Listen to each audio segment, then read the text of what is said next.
Assalamualaikum warahmatullahi wabarakatuh. Perkenalkan, nama saya Muhammad Faisal Rezi Abdul Rasid dari kelas 10 IPS 3. Saya di sini akan menjelaskan sekilas sejarah Kerajaan Sumedang Larang. Dan di sini saya akan menjelaskan beberapa poin, yaitu yang ke-1 berdirinya Kerajaan Sumedang Larang, yang kedua kejayaan Kerajaan Sumedang Larang, yang ketiga pemerintahan Kerajaan Sumedang Larang, yang keempat peninggalan Kerajaan Sumedang Larang, yang kelima jatuhnya Kerajaan Sumedang Larang, dan yang terakhir yaitu Raja-Raja Sumedang Larang. Selamat menyaksikan. Untuk poin yang ke-1 yaitu berdirinya Kerajaan Sumedang Larang.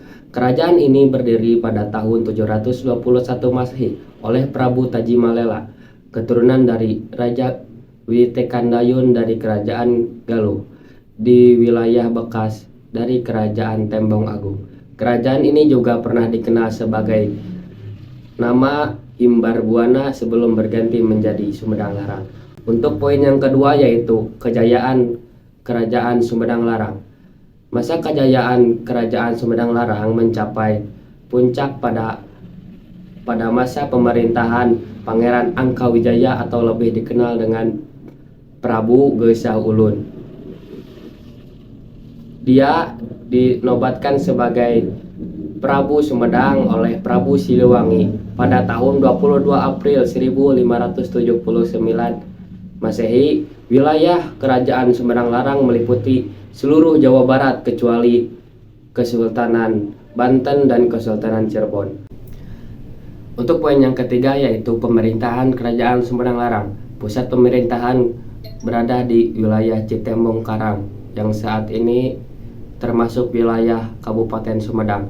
Prabu Tajimalela pernah berkata Insun Medan Insun Madangan, yang artinya aku dilahirkan, aku menerangi. Sementara kata Sumedang berasal dari kata Insun Madangan yang berubah pengucapan menjadi Sun Madang dan berubah lagi menjadi Sumedang. Prabu Tajimalela kemudian berganti oleh putranya yang bergelar Prabu Gajah Agung. Untuk poin yang ketiga dan seterusnya akan dijelaskan oleh teman saya Muhammad Akbar Maulana yang sudah ada di tempat. Saya persilahkan.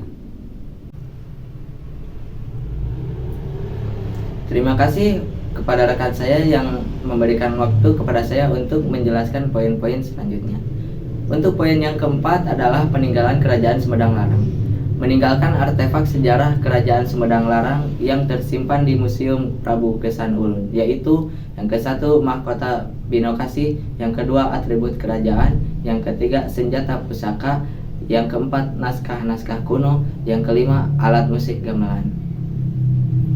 Untuk poin selanjutnya yang kelima adalah jatuhnya Kerajaan Sumedang Larang. Kerajaan Sumedang Larang lebih berganti menjadi kabupaten. Ini penjelasannya. Ketika Prabu Gesah Ulun turun tahta pada 1601, kekuasaan jatuh ke tangan putranya yang bernama Prabu Surdiawangsa. Prabu Surdiawangsa merupakan raja terakhir Kerajaan Sumedang Larang, karena pada 1620 kerajaan menjadi wilayah kekuasaan Kesultanan Mataram. Setelah itu status kerajaan berubah menjadi kabupaten dan pangkat raja turun menjadi adipati atau biasanya yang disebut bupati. Hal ini dilakukan karena Sumedang dijadikan sebagai wilayah pertahanan Mataram dalam menghadapi Banten dan Belanda. Untuk poin yang selanjutnya yang keenam, raja-raja Kerajaan Sumedang Larang. Yang ke-1 Prabu Aji Putih, yang kedua Prabu Tajimalela, yang ketiga Prabu Gajah Agung, yang keempat Sunan Guling, yang kelima Sunan Tuakan, yang keenam Nyimas Ratu Patuakan, yang ketujuh Ratu Pucuk Umun, yang kedelapan Prabu Gesah Ulun, yang kesembilan Prabu Surdiawangsa. Sekian dari saya, mohon maaf bila ada kesalahan. Untuk selanjutnya akan dilanjutkan oleh rekan saya yang ada di studio. Saya persilahkan.